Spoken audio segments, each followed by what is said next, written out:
Hello my dear friends and students, you are welcome to my YouTube channel English Max। थोड़ा gap हुआ इस बीच में। Actually मेरा गला ख़राब हो गया था और पिछले 3-4 दिनों से मैं कोई वीडियो बना नहीं पाया आप लोगों के लिए। हालांकि गला अभी भी थोड़ा थोड़ा ख़राब है, लेकिन कई दिन का गैप हो गया था तो मैंने सोचा फिर हल कुछ बनाते हैं। तो आज जो हम लोग करने जा रहे हैं वो CHSL 2020 का सेट 7 है।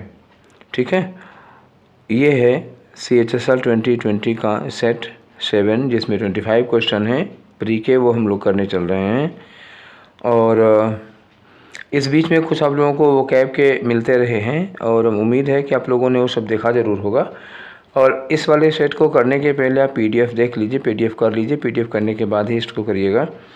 तो अब ये तो मैं बार बार कहता हूँ, चलिए शुरू करते हैं इस वाले सेट को करना और देखते हैं कि हमारा पहला क्वेश्चन आज क्या है। और ये देखिए रहा आपका पहला क्वेश्चन। तो पहला क्वेश्चन किस बात पर है, देखो एक बार इडियम है। इडियम है to add insult to injury. तो ऐड इंसल्ट टू इंजरी का मतलब क्या हुआ, जले पर नमक छिड़कना, जिसको हिंदी में कहते हैं जले पर नमक छिड़कना। अब जले पर नमक छिड़कना ये तो आप लोगों को अच्छी तरह से समझ में आ ही रहा होगा। जले पर नमक छिड़कना, ना के ऊपर एक लाइन ऐसे ही खिंच गई, ठीक है, जले पर नमक छिड़कना। तो कहीं जला हो उसके ऊपर नमक छिड़को तो और दर्द होता है ना। तो इसका मतलब क्या होगा, मतलब ये हुआ कि बुरी स्थिति को और बदतर कर देना। ठीक है, बद है तो बद से बदतर हो जाए। तो चलिए ढूंढते हैं कोई ऑप्शन। ऑप्शन है to wound physically. To wound physically नहीं हुआ, वाउंड है, वाउंड के ऊपर और एक वाउंड हो रहा है, जिसे कहते हैं नहीं पिंपल ऑन अल्सर, तो उस तरह से। अब दूसरा वाला ये तो हो नहीं पाया। दूसरा देखो, to work hard on making, अब मेकअप पे हार्ड वर्क करना ये भी नहीं है। To make fun of someone, किसी का मजाक उड़ाया ये भी नहीं है। To make something worse, something का मतलब एक सिचुएशन है जो क्या है, बद से बदतर हो जा रही है। वर्स करना मतलब क्या हुआ, बदतर कर देना। तो बद से बदतर करना यही वाली सिचुएशन होगी और आपका पहले का जो आंसर होगा वो होगा डी। ठीक है, चलिए अगला देखते हैं। ये रहा हमारा क्वेश्चन नंबर 2। और क्वेश्चन नंबर 2 में करना क्या है बच्चा, देखो ये पार्ट यहाँ अंडरलाइन किया गया है और आंसर में नो इम्प्रूवमेंट जब रहता है तो इसका मतलब हुआ कि पूरे सेंटेंस में कहीं पर एक स्पेसिफाई किया हुआ पार्ट होगा जो अंडरलाइन क्या हो सकता है, इटैलिक्स में हो सकता है या बोल्ड में हो सकता है। उसको देखना होता है कि अगर यहाँ पे कोई मिस्टेक है, ग्रामेटिकल मिस्टेक है या सेंस में कोई मिस्टेक है, उसकी जगह पर कोई दूसरा वर्ड यूज किया जा सकता है, या ग्रामर में क्या गलती है उसको इम्प्रूव किया जा सकता है। तो उसकी जगह पर जो दूसरा वर्ड लगेगा वो आपको लगाना है। अगर नहीं लगेगा ठीक है तो कोई ज़रूरत नहीं है। यहाँ पढ़ के देखिए, आई must have dropped one of my gloves in the car. तो इसलिए आप इसमें कोई एरर ना ढूंढिएगा और यहाँ आप कोई एरर ना ढूंढिएगा। इसी के बेस पर एरर जो ढूंढिएगा वो वन में ढूंढिएगा। क्या ये वन का यूज अपनी जगह पर सही है तो ठीक है, नो इम्प्रूवमेंट। अगर वो गलत है, वहाँ वन का यूज नहीं हो सकता, किसी और चीज़ का यूज होना चाहिए था, ठीक है, तो ये गलत हो जाएगा। फिर इसकी जगह पर क्या होना चाहिए था ये आपको लगाना है। तो एक बार फिर सेंटेंस पढ़ के देखिए, आई must have dropped one of my gloves in the car. तो यहाँ पर वन का यूज एकदम करेक्ट तो है जी, इसमें कोई कमी नज़र नहीं आ रही है। अच्छा, इम्प्रूवमेंट देखें, अगर मैं लगाऊं कि I must have dropped an off, ठीक है ना, एन ऑफ माई ग्लव्स तो है नहीं, द ऑफ माई ग्लव्स तो होगा नहीं, एनी ऑफ माई ग्लव्स तो होगा नहीं, वन ऑफ माई ग्लव्स, दो ही ग्लव्स होते हैं तो one of my gloves correct है। जब ये अपने आप में करेक्ट है तो हमारा आंसर क्या होगा, नो इम्प्रूवमेंट, पहला वाला। क्लियर। इम्प्रूवमेंट तभी करिएगा जब इम्प्रूवमेंट की ज़रूरत हो, ज़बरदस्ती नहीं कि आप पूछा है तो हम अलाउ कर ही देते हैं। अगला वाला क्वेश्चन है, देखो दिया है कि सेम मीनिंग, जो ग्रुप ऑफ वर्ड्स है उसके लिए सेम मीनिंग का मतलब वन वर्ड सब्स्टिट्यूशन का वर्ड है। क्वेश्चन है one word substitution killing of the one's mother. Killing of one's mother मतलब होता है कि अपने माँ की हत्या कर देना। तो आपको याद होगा कि आप लोगों ने जो लोग चैनल पे पुराने हैं उन लोगों को मैंने एक बार किलर वर्ड्स दिए थे। ठीक है, किलर वर्ड्स कई सारे वर्ड्स हैं उसमें मैंने बताया था, एक तरफ से ह्यूमन से रिलेटेड है, एनिमल से रिलेटेड है, बर्ड्स और इंसेक्ट्स भी हैं उसमें। तो उसी में मैंने बताया था कि ब्रदर के मर्डर को क्या कहते हैं, फ्रेट्रिसाइड कहते हैं। मदर की मर्डर को क्या कहते हैं, मैट्रिसाइड। फादर के मर्डर को कहते हैं पैट्रिसाइड। और पेरेंट्स के मर्डर को पैरिसाइड कहते हैं, अपने ही बच्चों को मार डालना फिलिसाइड कहते हैं, राजा की हत्या को क्या कहते हैं। तो बहुत सारे वर्ड थे, वो एक किलर वर्ड्स का एक सेगमेंट है और एक वीडियो है। जिन लोगों ने नहीं देखा है तो देख लीजिएगा, उसमें ये सारे जो 4 वर्ड यहाँ पे लिखे दिख रहे हैं, इनके अलावा भी कम से कम 40 वर्ड हैं, ठीक है। तो वहाँ पे देख लीजिएगा इसको। अभी भी मैंने बताया था आप लोगों को कि मदर के मर्डर को क्या कहते हैं। मदर के मर्डर को कहते हैं मैट्रिसाइड। पैट्रिसाइड पिता की हत्या होगी, इन्फेंट्रिसाइड नवजात शिशुओं की हत्या होती है, रिजिसाइड न्यूबॉर्न बेबीज़ को कहते हैं। जैसे न्यूबॉर्न बेबीज़ की अगर ये इन्फेंट्रिसाइड हो गया, न्यूबॉर्न बेबीज ये न्यूबॉर्न्स हो गए। और जो रिजिसाइड होता है ना, ये किंग की हत्या होती है, राजा की हत्या करते हो तो रिजिसाइड होता है। मैट्री में मदर आ गया और पैट्री में फादर आ गया, ठीक है। क्लियर हो गई बात। तो आंसर कौन सा होगा? मैट्रिसाइड, बी, ठीक है। वीडियो देख लीजिएगा आप लोग पलट के, अगर नहीं देखे हों तो, और इसके अलावा भी बहुत सारे वर्ड मिल जाएंगे। नेक्स्ट क्वेश्चन करते हैं। इसमें देखिए स्लैश लगे हुए हैं, तो इसका मतलब इसमें एरर पूछ रहा होगा कि किस भाग में एरर है, ठीक है ना। अब यहाँ देख लीजिए, ये लिखा हुआ है एरर। तो चलिए देखते हैं। Notwithstanding we were all busy that weekend, we had to cancel the outing, ठीक। अब ये इसमें आपको एरर ढूंढनी है। हालांकि CHSL की सारी एरर्स मैंने 2 सेगमेंट में करा डाली हैं। 2 वीडियो हमारे ऐसे पड़े हुए हैं कि कॉमन एरर्स CHSL 2020 के सारी की सारी कॉमन एरर्स 72 कॉमन एरर्स थी, और हमने वो सारी की सारी करा डाली हैं 2 वीडियो में। अगर आपको सारी कॉमन एरर्स एक जगह देखनी है तो वो वीडियोस देख लीजिए। 2 वीडियो में सारे के सारे कॉमन एरर जो CHSL 2020 में पूछे गए थे वो इकट्ठा आपको मिल जाएंगे। ऐसे आपको सेट वाइज एक मिलेगा, तो उसमें भी ये हमने कराया था। अब इसमें जब हम नॉट विद स्टैंडिंग लगाएंगे तो हमें देखना होगा कि किसके लिए लगा रहे हैं। तो हमारा ये सेंटेंस देखो, we were all busy that weekend, ठीक। We were all busy that weekend, एक सेंटेंस ये हुआ। और we had to cancel outing, हमें अपनी आउटिंग कैंसिल करनी पड़ी। तो हम वीकेंड बहुत बिजी थे, ये क्या हो गया? ये हो गया कारण, ये हो गया हमारा रीजन। और उसका रिज़ल्ट क्या हुआ? रिज़ल्ट ये है कि हमें अपनी आउटिंग कैंसिल करनी पड़ी। भाई आगे लिखा है ना कि we had to cancel our outing, हमें अपनी आउटिंग कैंसिल करनी पड़ी। कारण क्या था? कि हम वीकेंड में बहुत बिजी थे। तो कारण और रिज़ल्ट को जोड़ने के लिए नॉट विद स्टैंडिंग का यूज़ नहीं किया जाता बेटा। नॉट विद स्टैंडिंग की जगह क्या होना चाहिए था यहाँ पर? ये जो नॉट विद स्टैंडिंग है कारण बताने के लिए लगा है, और कारण बताने के लिए हमें यूज करना चाहिए था या तो भी काज यूज करे होते, या तो हम सिंस यूज किए होते यहाँ पर, या तो हम यहाँ पर एज यूज कर लें। यही 3 चीज़ें हैं जो हम कारण बताने के लिए यूज करते हैं, बिकॉज, सिंस और एज। तो हमारी गलती किस में मिलेगी? ये नॉट विद स्टैंडिंग जो लगा हुआ है ये गलत है, आपका आंसर हुआ डी, ठीक है। चलिए अगला बढ़ते हैं, हम क्वेश्चन नंबर 5 पे आते हैं। और क्वेश्चन नंबर 5 में क्या कह रहा है कि synonym of the given word, ये जो वर्ड दिया है उसका आप साइनोनियम बताइए। और लिविड का मतलब क्या होता है? लिविड का मतलब होता है एंग्री। क्या होगा? एंग्री, एंग्री हो सकता है, इन्फ्यूरिएटेड हो सकता है। ध्यान रखिएगा, आपको कई सारे वर्ड में बता रहा हूँ। एंग्री है, इन्फ्यूरिएटेड है, और हो सकता है रेज्ड हो सकता है। रेज्ड माने ये गुस्सा वाला, RAGED, रेज्ड मतलब गुस्सा हो सकता है, ठीक है ना। तो अब और कौन सा वर्ड हो सकता है? इंडिग्नेंट हो सकता है, ठीक। जिसको लिखना हो लिख लीजिएगा, इंडिग्नेंट। इंडिग्नेंट मतलब होगा ये भी गुस्से से लाल पीला एकदम, ठीक है। अब बताइए इसमें गुस्साया हुआ वर्ड कौन सा हो सकता है? तो गुस्साया हुआ वर्ड कौन है? फ्यूरियस। फ्यूरियस का मतलब क्या हुआ? गुस्साया हुआ। तो लिविड मैंने गुस्साया हुआ, एंग्री गुस्साया हुआ, इन्फ्यूरिएटेड गुस्साया हुआ, इंडिग्नेंट गुस्साया हुआ, और रेज्ड मैंने भी गुस्सा, और फ्यूरियस मैंने भी गुस्सा। तो आपका साइनोनियम कौन सा हुआ? लिविड का साइनोनियम हुआ फ्यूरियस। माइल्ड का मतलब क्या होता है? नम्र।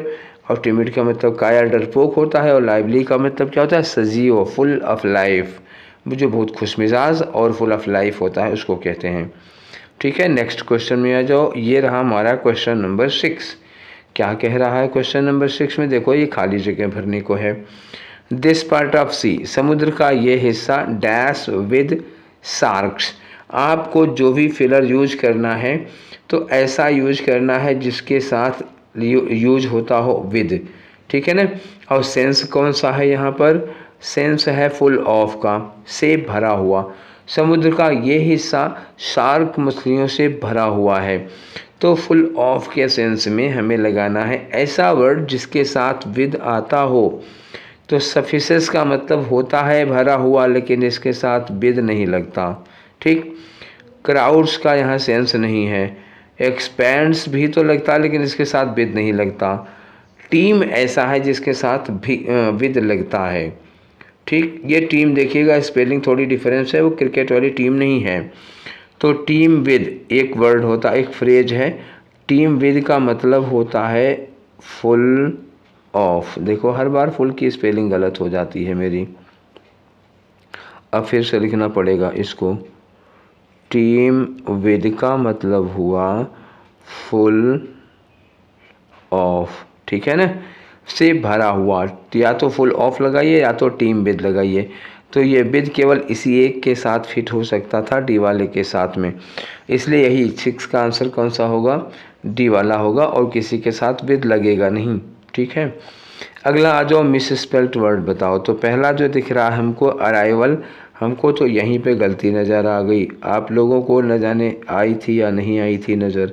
अराइवल में जो स्पेलिंग होती है ना, वी के बाद ई नहीं लगता, वी के बाद ए लगता है भैया, ठीक है ना, VAL होता है। ठीक, सीरियस की सही है, मॉडर्न की सही है, प्लास की भी सही है।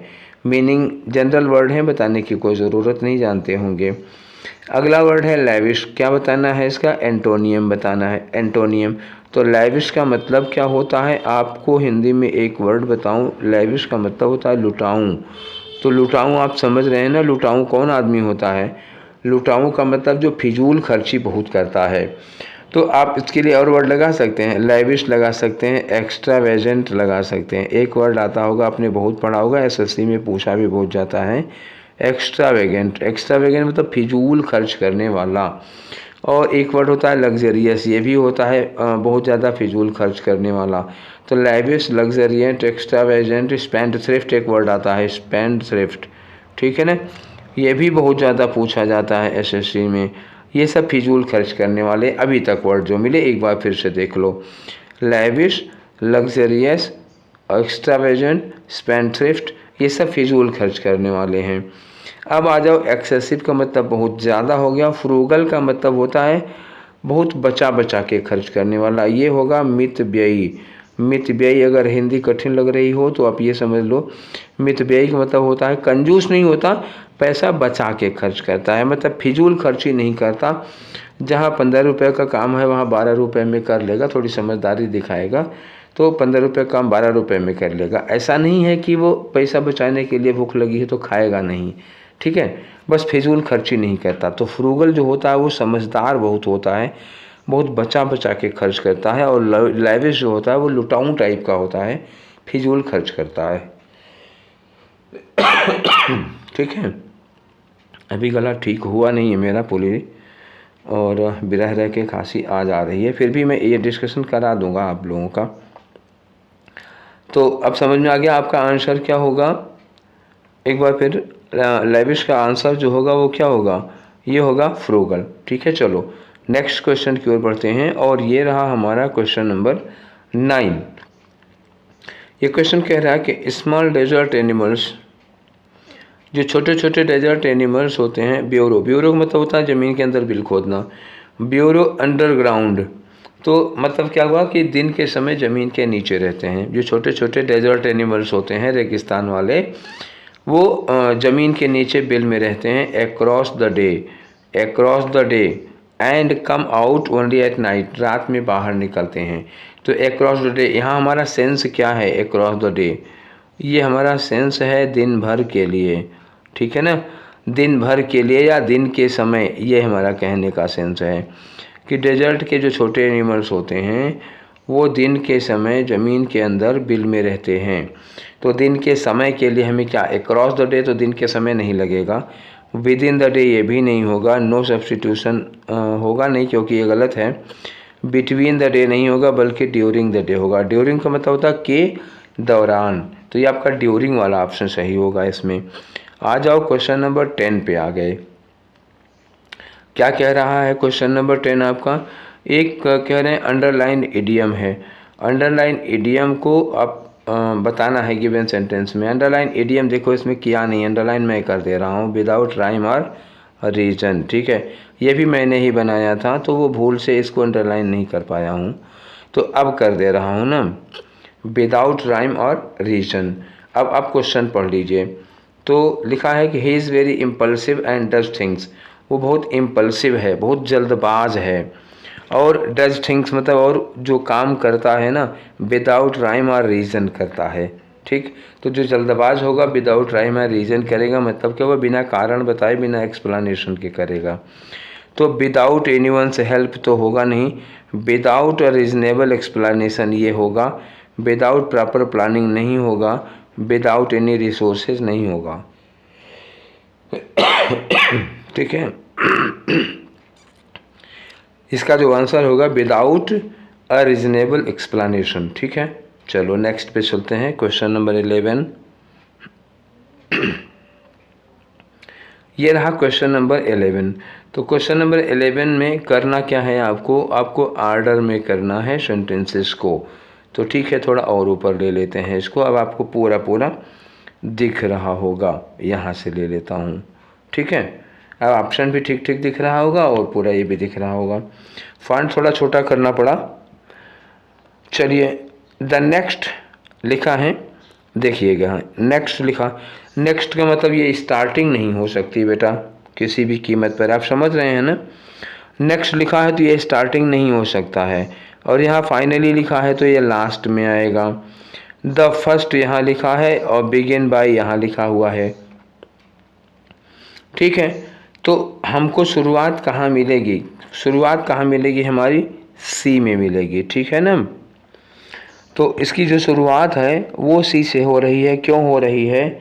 कि द फर्स्ट थिंग, यहीं से हमारा सेंटेंस स्टार्ट ही हो रहा है भैया। ठीक है, क्लियर हुई बात? कि और समझाऊँ, और समझाना हो तो चलो अब पढ़ के बता देता हूँ। हमको सी से सेंटेंस की स्टार्टिंग मिल गई है और लास्ट हमारा बी है। मैं अभी आपको बता दे रहा हूँ कि ये हमारा स्टार्टिंग सेंटेंस है और ये लास्ट है। तो सी स्टार्टिंग में और बी लास्ट में, सी स्टार्टिंग में और लास्ट में बी इसी में केवल दी हुई है, बी वाले में आंसर होगा। पर आप लोगों की तसल्ली के लिए मैं इसको प्रॉपरली सॉल्व कर देता हूँ। लिखा है नेक्स्ट, कीप टैपिंग।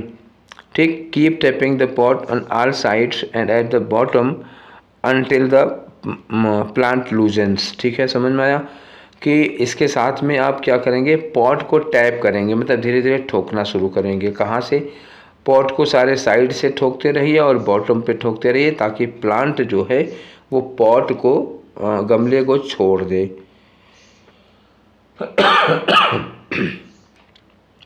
फाइनली आया, finally slide the plant gently. Plant को अब थोड़ा सा हिलाइए, दाएं बाएं करके हिलाइए जेंटली। उसके बाद remove the old potting mix an up newspaper. Old potting से इसको निकाल लीजिए, बाहर कर लीजिए, गमला लगाने वाली बात हो रही है। सी में उन्होंने कहा first thing to do when reporting, जब आप कोई पौधा खरीदते हैं नर्सरी से तो छोटे से गमले में देते हैं वो, आप उस छोटे से गमले में से पौधा निकाल के बड़े गमले में लगाएंगे तो उसी को रीपोर्टिंग कहा जाता है। तो जब आप नर्सरी से कोई पौधा लाते हैं, रीपोर्टिंग करते हैं, तो उसमें फ़र्स्ट थिंग क्या करते हैं? फर्स्ट थिंग करते हैं उसको रिमूव करने के लिए फ्रॉम द करेंट पॉट से, उसको आपको रिमूव करना पड़ेगा, ये बात बताई। और डी में लिखा है कि begin by holding the plant gently. शुरुआत कैसे करेंगे? कि प्लांट को आप जेंटली पकड़िए, टर्निंग देम साइडवेज, और पौधे को प्लांट को दाएं बाएं घुमाइए। तो इसमें पूरा प्रोसीजर दिया हुआ है। सी वाले से स्टार्ट करके कह रहे हैं कि जब आप प्लांट को रिपोर्टिंग करते हैं तो सबसे पहले उसको क्या करना पड़ेगा। उसके बाद डी में कर दी इन्होंने शुरुआत। ठीक है, ये स्टार्टिंग हो गया। प्रोसीजर बताया, और प्रोसीजर में पहला बताया कि आप पहले जेंटली पकड़िए, इधर उधर दाएं बाएं हिलाइए। फिर उसके बाद नेक्स्ट क्या करिए, धीरे धीरे ठोकिए उसको बगल में और नीचे, फाइनली उसको घुमा करके बाहर निकाल लीजिए और दूसरे पौधे में लगा दीजिए। तो ये रहा आपका, फिर वही क्रम आया ना सी डी और ए बी का। ठीक है, वो क्लू से करना था कि स्टार्टिंग मिल गई हमको, एंड मिल गई, हमारा आंसर मिल गया। अब पूरा लगाने की एग्ज़ाम में कोई ज़रूरत नहीं होती, ये तो आपको समझाने के लिए मैंने बता दिया। एग्ज़ाम में अगर आपको पहला और आखिरी मिलने से एक ही ऑप्शन मिलता है तो बस उतने पे छोड़िए दूसरा आंसर, टाइम दूसरे आंसर को दीजिए ना, जो सॉल्व हो गया उसको करने की क्या ज़रूरत है।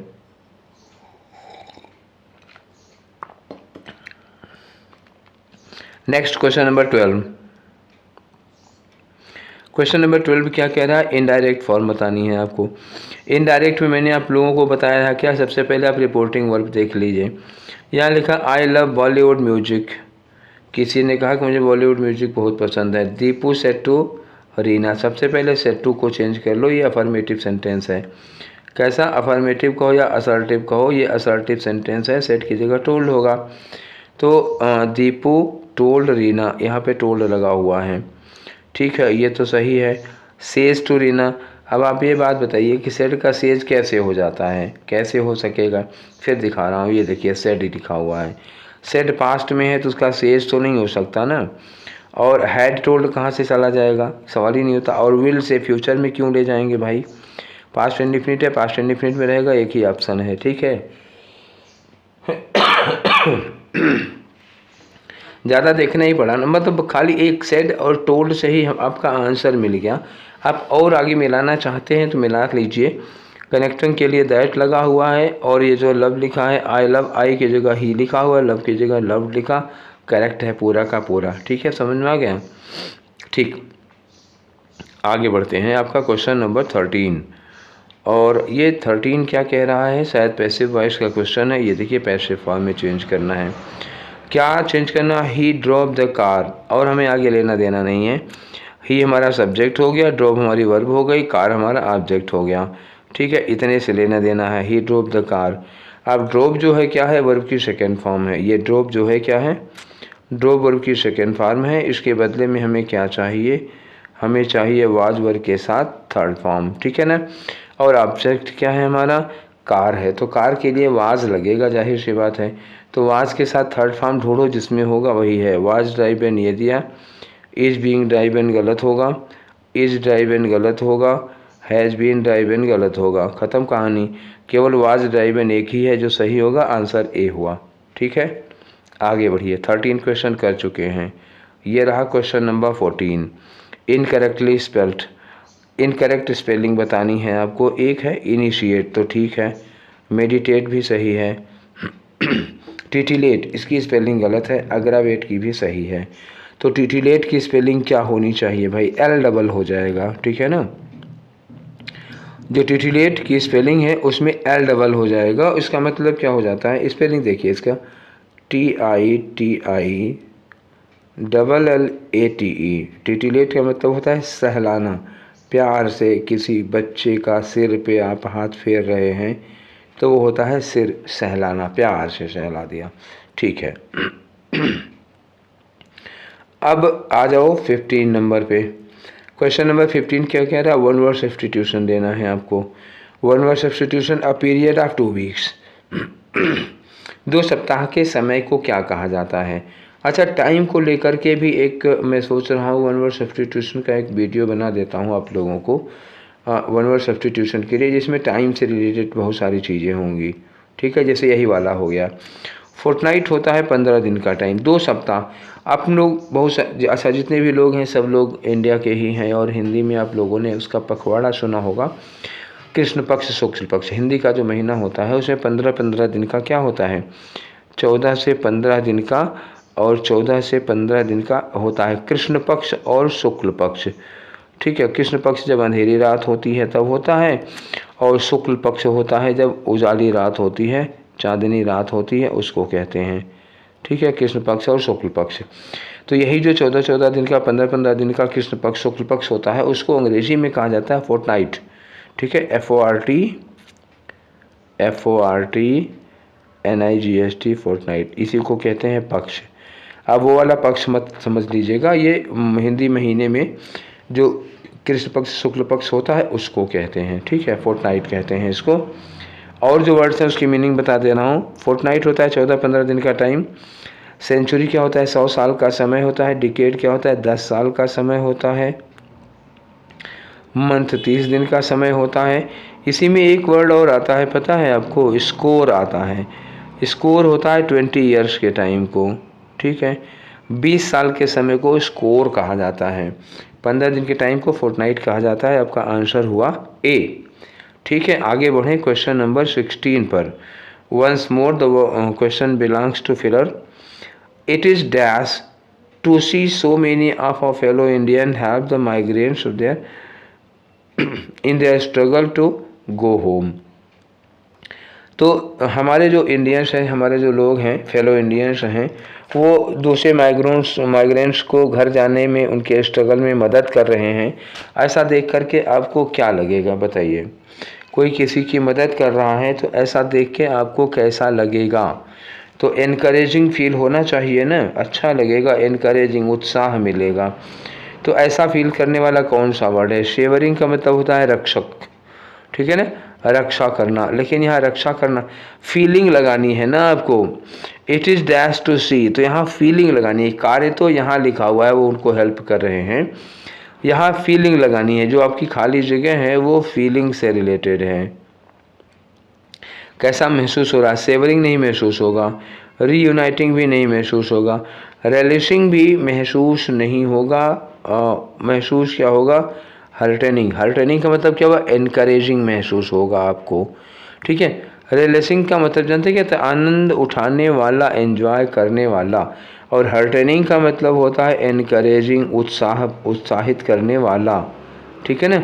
तो ये एनकरेजिंग लगना चाहिए, उत्साहवर्धक लगना चाहिए। आपका आंसर हो गया 16 का डी, ठीक है।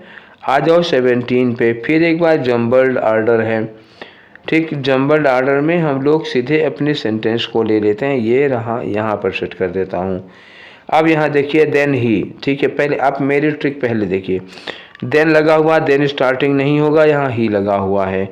और ये लिखा है मोहन, लिखा है फर्स्ट लिखा है, तो स्टार्टिंग सेंटेंस बी होगा। At several points he lost, ही लगा हुआ है, स्टार्टिंग नहीं होगा। फिर इट वाज लगा है और ये ही लगा हुआ है। तो ए में, सी में और डी में ही लगा हुआ है, बी में मोहन लगा हुआ है, तो बी से शुरुआत होगा। बी कहाँ दिया है? ये देखो बी में BADC लगा हुआ है, तो आपका आंसर होगा बी। मर्जी हो पूरा पढ़ के सवाल लगा के देख लो, ठीक है, पूरा सेट करके देख लो। एक में मोहन दिया है, बाकी तीनों में ही दिया हुआ है। इसका मतलब हुआ कि आप मोहन को पहले रखेंगे, मोहन को पहले रखेंगे, तो एक ही में ऑप्शन दिया है बी का पहले, वही आंसर हो गया। अब इस तरह के क्वेश्चन ऐसे सॉल्व किया करो, बिना मतलब के नहीं। अगर एक में कहीं और गणेश लिखा होता तब हम और पढ़ते, तब उसको और सोचते। जब ज़रूरत नहीं है तो और सोचने को क्या करोगे? बिना टाइम वेस्ट करना हो जाता है ना फालतू। क्वेश्चन नंबर 18 में वर्ड है कैलस, और कैलस का मतलब होता है क्रूर या निर्दयी, ठीक है ना, कंस की तरह। क्रूर, कैलस होता है क्रूर, या आप कह सकते हो उसको ब्रूटल। और दूसरा वर्ड यूज़ कर सकते हो क्रूअल, और एक वर्ड यूज़ कर सकते हो अनकाइंड। अब देखिए, पता नहीं पूछा क्या है, सिनोनियम पूछा है, तो इतने में से कोई ना कोई वर्ड मिल जाएगा, नहीं मिलेगा तो दूसरा वर्ड देखते हैं क्या होगा। इनएक्यूरेट, जो एक्यूरेट ना हो ये होगा नहीं। इनक्रेडिबल, जिस पर भरोसा ना कर सकें, होगा नहीं। इनसेंसिटिव, जिसके अंदर क्या कहते हैं, सेंसिटिविटी ना हो, जो क्या कहते हैं, सेंसिटिव ना हो, सेंसिटिव नहीं होगा तो उसके अंदर भावनाएं, फीलिंग्स नहीं होंगी। और डी वाला इनएक्सपीरियंस्ड है, जिसके अंदर अनुभव ना हो। तो हमको क्या मिला? इनसेंसिटिव ही सबसे सुटेबल मिला इसमें से, जो आंसर हो सकता है। देखिए, हमें आंसर कैसे करना होता है। कैलस मतलब हो गया क्रूर या निर्दयी। सीधा सीधा सिनोनियम कोई नहीं है, ये दूर दूर तक सिनोनियम नहीं है, और ये दूर दूर तक नहीं है। अब सीधा सिनोनियम तो इनसेंसिटिव भी सीधा सिनोनियम नहीं है, ठीक है ना, ठीक। लेकिन जिसके अंदर सेंसिटिविटी नहीं होती वो क्रूर होता है, ठीक है। क्रूर होगा तो इनसेंसिटिविटी नहीं होगी। तो इनसेंसिटिव कैलस का जो है ना करीब करीब सिनोनियम है, एग्जैक्ट नहीं है। तो इसलिए हम अब क्या होगा, हमारे पास सी के अलावा और कोई विकल्प नहीं है, आपको सी को ही इसका आंसर मानना पड़ेगा। अब आ जाओ क्वेश्चन नंबर 19 में। क्वेश्चन नंबर 19 में एक वर्ड है एफिनिटी। एफिनिटी के दो मतलब होते हैं, एक समानता होता है, सिमिलैरिटी होती है, और एक होता है लगाव, ठीक है। तो समानता या लगाव, दो में से जो भी सेंस मिल जाए हमको। इंक्लाइनेशन, झुकाव हुआ, तो ये हो तो जाता भाई, लेकिन सिनोनियम नहीं पूछा है, एंटोनियम पूछा है, तो नहीं होगा। अट्रैक्शन, एंटोनियम पूछा है तो नहीं होगा। वीकनेस कोई रिलेशन नहीं है। अवर्जन, हाँ ये हो सकता है। अवर्जन जो है लगाव का एंटोनियम हो जाएगा, ठीक है ना। ये एवर्जन जो है वो लगाव का एंटोनियम हो गया। अवर्जन का मतलब होता है डिसलाइकिंग, आपको जो चीज़ पसंद नहीं होती उससे अवर्जन होता है, और लगाव होगा तो आपको लाइकिंग होगी। तो एफिनिटी का मतलब हो जाएगा लाइकिंग और अवर्जन का मतलब डिसलाइकिंग, और डी आपका आंसर हुआ। ठीक है, आ जाओ क्वेश्चन नंबर 20 क्या कह रहा है। एरर पूछ रहे हैं, if you rent a house near your office, अगर अपने ऑफिस के आसपास कोई कमरा किराए पर ले लोगे तो it will save you time as well as also money.